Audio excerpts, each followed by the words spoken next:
Béni soit Dieu. Je ne vais pas être très long, hein. Je veux simplement vous dire moi ce que j'ai sur mon cœur.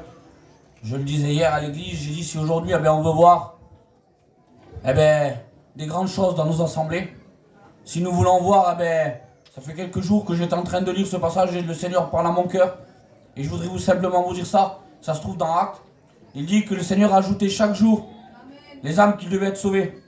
Mais avant ça, il dit qu'il y avait quelque chose, il persévérait, il dit, comme il le disait tout net, nous ce que nous voulons pas déplacer le borne ancienne. Nous voulons simplement garder la parole. C'est celle qui va, si nous voulons voir des prodiges, des miracles, si nous voulons voir nos familles se convertir, nous devons suivre la parole de Dieu.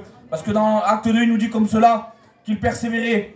C'est aux écoles bibliques qu'ils nous l'ont rappelé ce verset, et quelle vérité. Il dit qu'il persévérait dans l'enseignement des apôtres. Si nous voulons voir des grandes choses, nous devons persévérer dans l'enseignement de la parole.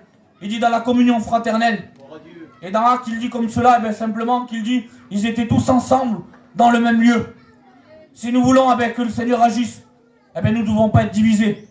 Nous devons être simplement unis dans la parole de Dieu. Unis ensemble les frères et sœurs. Et là, nous verrons des prodiges, des miracles. Nous verrons nos familles se convertir. Nous devons rester accrochés à la parole, frères et sœurs. Que le Seigneur vous bénisse.